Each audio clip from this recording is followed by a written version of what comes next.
नमस्कार दोस्तों, एक नई लर्निंग के साथ हाजिर हूं और आज के इस स्टॉक स्पेसिफिक लर्निंग में हम लोग जानने की कोशिश करेंगे एक स्टॉक स्पेसिफिक में एक वाटर ट्रीटमेंट वाली कंपनी को। जो वाटर ट्रीटमेंट के अलावा कंपनी में जो कि खासकर देखा जाए तो कहती है कि म्यूनिसिपैलिटीज वाले वो जो वाटर है उनको ट्रीटमेंट करती है। इसके अलावा इंडस्ट्रीज वाटर की बातें कहती है। वाटर ट्रीटमेंट के अलावा कहती है कि इनके पास desalination of the water waste water treatment है, वाटर डिक्लेरेशन का कामकाज करती हैं। इसके अलावा यदि इंडस्ट्रियल की बात किया जाए तो इंडस्ट्रियल में भी वाटर ट्रीटमेंट वाले कामकाज को लेकर के कंपनी अल्टीमेटली ये कह सकते हैं कि वाटर ट्रीटमेंट की एक कंपनी है जो कि वेस्ट वाटर को ट्रीट करके कुछ नई क्रिएट करने की कोशिश करती है। इसके अलावा ड्रिंकिंग वाटर ट्रीटमेंट का भी कंपनी कामकाज करती है। चलिए थोड़ा सा पार्ट्स और समझने की कोशिश किया जाए तो कह सकते हैं जो इसके एक्सपर्ट की वाली बात किया जाए तो 125 आईआर आईपी राइट्स की बात कहती है, इनके इंटेलेक्चुअल प्रॉपर्टी की बात कहती है। 25 कंट्रीज में कंपनी कामकाज करती है। 100 से प्लस इनके पास इंजीनियर्स की बात कहती है और करीब 6500 प्लांट्स इनके पास अवेलेबल है। अलग अलग कंट्री अलग अलग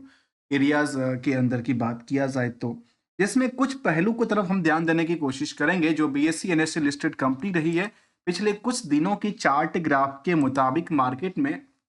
यदि आप 1 महीने के 3 महीने के चार्ट ग्राफ को देखते हैं तो एक लंबी गिरावट हुई है। लंबी गिरावट के बाद मार्केट थोड़ा बहुत करके खरीदारी का भी मौका दिया है और कुछ लोग खरीदते रहते हैं, कुछ बेचने का होता है। ओवरऑल यहाँ पे ट्रेंडिंग जो रहा था वो अप ट्रेंड रही थी एज अ टाइम फ्रेम। लेकिन ये कह सकते हैं जो फिलहाल के लिए यदि आप ट्रेंडिंग को दर्ज करते हैं जहाँ पे पिछले एक सप्ताह से लोगों ने खरीदा भी और अच्छी खासी बिकवाली भी किया, तो आजकल मार्केट इन दोनों ट्रेंड की तरफ इशारा करती दिखती है। कंपनी का नाम है वालटेक वैग वावैग्स लिमिटेड और ये कंपनी की बात किया जाए तो ये कह सकते हैं कि जो बुक वैल्यू है उसके मुताबिक 478% की मूव क्रिएट कर चुकी है, जबकि इंट्रिंसिक वैल्यू के मुताबिक भी नियर अबाउट द वही के आसपास आंकड़ा आती है। जबकि हायर टू हायर जो स्टॉक की प्राइस थी करीब नियरली 2000 के आसपास पहुंचने के रेस में थी, लेकिन उससे थोड़ा बहुत गिर के नीचे आ गई है। जबकि लोअर साइड सोचिए 600 रुपए का स्टॉक चल करके 2000 तक हो जाए, एक बड़ी बात उपलब्धि बनती है। इंडस्ट्रियल की पी के मुताबिक जो इस कंपनी का पी है वो 10% ओवर वेटेज की बात कहती है फ्रॉम द एवरेज पार्ट। जबकि 42 रुपए से ज़्यादा कंपनी कमाती है पर शेयर का 6 करोड़ 22 लाख के नंबर ऑफ शेयर के बेसिस पे 9400 करोड़ की मार्केट कैप क्रिएट करती है। आरओई आरओसी की आंकड़ा को देखें तो 13 से लेकर के 19% दर्ज करती है। वहीं यदि ओवरऑल कंपनी की बिजनेस मॉडल को हम समझने की कोशिश करें, जो वाटर ट्रीटमेंट से इनके पास इनकम सोर्स आती है उसमें कितनी की सेविंग करती है, तो हमने दो फैक्टर को देखा कि कंपनी के पास जो भी मार्केट में आउटस्टैंडिंग पार्ट को चर्चा करें तो करीब करीब सेल्स के आधार पे लास्ट 12 महीने के डेटाबेस के मुताबिक 63% की मार्केट में आउटस्टैंडिंग रही, जो कि प्रॉफिट के नंबर के बेसिस पे हो जाती है 701% की। जबकि कंपनी के कुछ और पहलू की तरफ देखा जाए जहां पे करंट रेशियो के नंबर, डेट टू इक्विटी के रेशियो के नंबर, इन दोनों को लेकर के आगे हम डिटेल में चर्चा करेंगे। पहली एक नजर इनकी चार्ट ग्राफ की तरफ कंपेयर यदि किया जाए, सेंसेक्स के कंपैरिजन यदि देखा जाए तो कैसा आंकड़ा निकल के आती है, जरा देखने वाली बात है। यदि हम पिछले एक महीने की ट्रेंडिंग को देखें जहां दोनों में एक लंबी गिरावट रही है, 5 से लेकर के 12-19% तक की गिरावट दर्ज करती है। वहीं एक साल की चार्ट ग्राफ के मुताबिक जहां पे अप साइड में सेंसेक्स में केवल 5% की वृद्धि देखी गई, तो इन स्टॉक परफॉर्मेंस में करीब 137% तक की खरीदारी देखने को मिला है। और ये कह सकते हैं कि इनको लेकर के कुछ स्ट्रॉन्ग सपोर्ट की बात किया गया है। ये मैं नहीं कह रहा हूँ, कुछ बड़े जो पब्लिशर्स उन्होंने कहा कि ये जो स्टॉक है उसमें टेक्निकल स्ट्रॉन्ग सपोर्ट की बात कहा गया है और इसमें ध्यान देने वाली बात हो सकती है। मैं आपको कोई टेक्निकल और टारगेट की बात नहीं करता।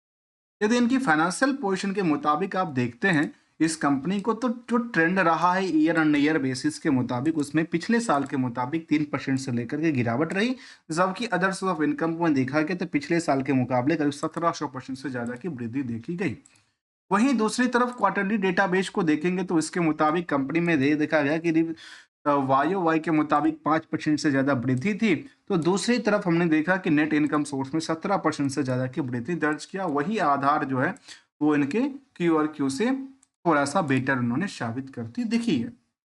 लास्ट 12 महीने के डेटाबेस में हमने देखा करीब 3000 करोड़ के आसपास टर्नओवर क्रिएट करती है। उसमें कंपनी 13% के आसपास ऑपरेटिंग प्रॉफिट मार्जिन रखती है। इंटरेस्ट और अदर सोर्स ऑफ इनकम को देखा जाए तो आपस में थोड़ा सा एडजस्टेबल नहीं हो पाता, थोड़ा सा चिंता का विषय तो बनता है। लेकिन ऑल ओवर यदि अब इनकम सोर्स नेट प्रॉफिट को देखें तो हमने नेट प्रॉफिट को कंपेयरिंग करने के लिए केबल यहाँ पे एक डेटाबेस आती है जो हम लोग निवेशकों के सामने दिखती है फ्रॉम द बीएससी की डेटाबेस के मुताबिक, जो स्टैंडअलोन डेटाबेस के मुताबिक जो क्यूआरक्यू के रिकॉर्ड था उसमें सेल्स से लेकर के जो बाकी पार्ट पहलू था उसमें ऑपरेटिंग प्रॉफिट है 15%, तो नेट प्रॉफिट में करीब 9% के आसपास की वृद्धि देखी गई। और ये जो परसेंटेज होता है वो नेट प्रॉफिट को केवल हम किससे कंपेयर कर देते हैं, सेल्स के नंबर से कंपेयर कर देते हैं। वहीं पे हमने दूसरे जो फिगर लिया वो लिया कि लास्ट 12 महीने के डेटाबेस के मुताबिक यदि देखेंगे तो करीब 9% की सेविंग होती, जिसमें कि revenue plus others of income को भी इंक्लूड कर दिया गया है।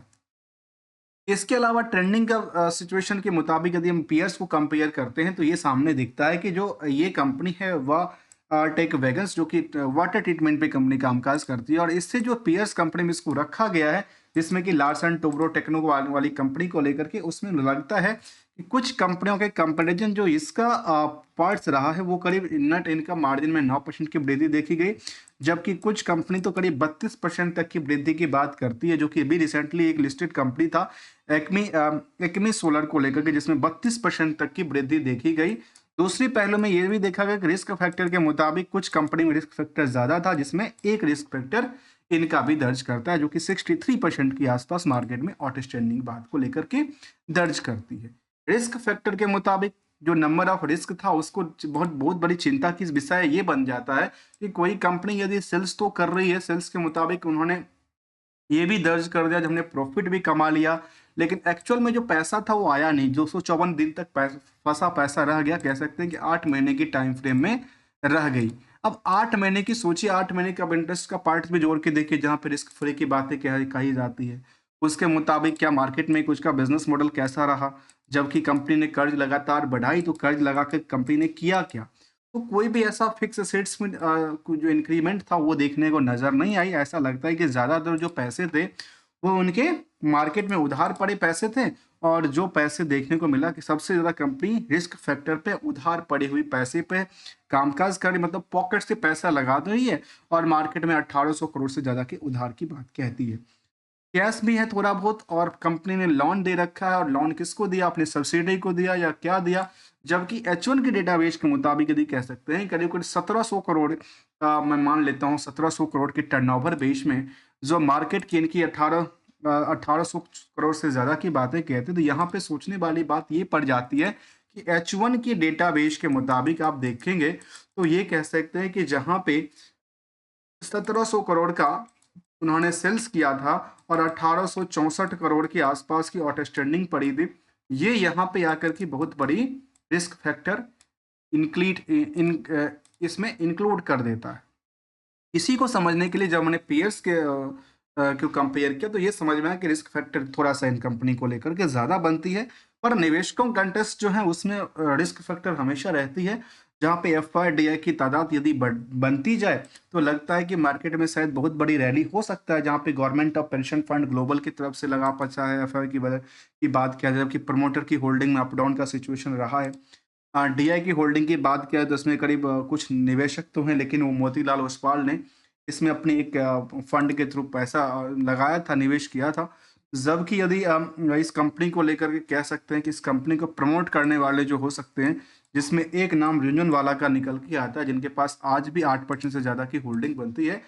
पहले जिनका नाम राकेश झुनझुनवाला हुआ करता था, आजकल उनकी वाइफ रेखा झुनझुनवाला के नाम पे चल रही है, जो कि आजकल बिग सुपर इन्वेस्टर के तौर पे भी कामकाज करते हैं। इसके अलावा कंपनी में अच्छी खासी होल्डिंग है इनका, इनकी अलग अलग निवेशकों का पैसा लगा हुआ है, जहाँ पे कह सकते हैं कि 1.5 लाख से ज़्यादा निवेशक इस कंपनी में कंपनी की बुल साइड दर्ज करते हैं। लेकिन रिस्क फैक्टर के मुताबिक जो है, कंपनी में रिस्क फैक्टर होगा और इस कंपनी धीरे धीरे रिस्क फैक्टर को कम करेगी तो मार्केट में क्या होती है, जो उड़ान पे चलने के लिए कामयाबी हासिल मिल जाता है। यहाँ पे डेटर्स डे को लेकर के इंप्रूवमेंट की बात किया है, लेकिन आज भी बहुत कम डेटा डेट की बहुत लंबी डेटा डे की बात किया जाता है, जो कि रिस्क फैक्टर बहुत ज़्यादा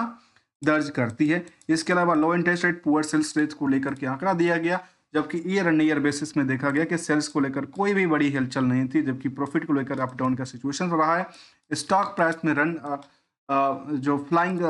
रन था वो लगातार बढ़ती नजर आती, क्योंकि निवेशकों का इंटरेस्ट क्या कहता है, कंपनी में कुछ सुपर इन्वेस्टर की तरफ भी इशारा कर देता है।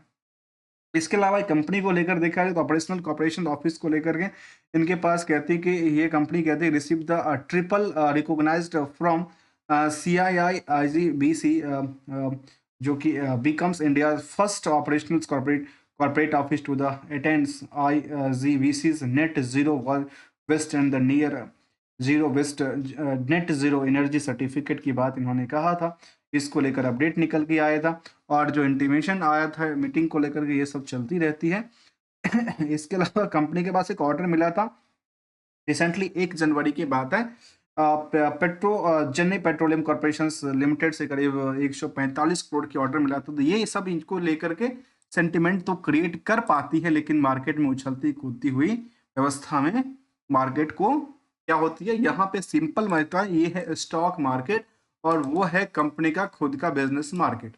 तो ये दोनों अलग अलग दिशाएं से देखा जाता है, अलग अलग पहलुओं से समझा जाता है। दोस्तों हमेशा कहता हूँ कि रिस्क फैक्टर को हमेशा ध्यान रखते हुए समझना चाहिए, और वो ये कहता है कि मार्केट में यदि आपको प्रॉफिट बना के दे रहा है तो प्रॉफिट को थोड़ा बहुत बुक भी करना चाहिए, अदरवाइज लॉस यदि बहुत ज़्यादा क्रिएट करती हो तो लॉस को सेटअप भी करते ही रहना चाहिए, विदाउट किसी ट्रेडिंग और एडवाइजर को लेकर के only as a learning point of view से बना के लेके आते हैं, समझने की कोशिश करते हैं, आप सबके सामने रखते हैं, और मिलेंगे कुछ नई जर्नी के साथ, न्यू लर्निंग के साथ। तब तक के लिए थैंक्स फॉर द ज्वाइनिंग दोस्तों।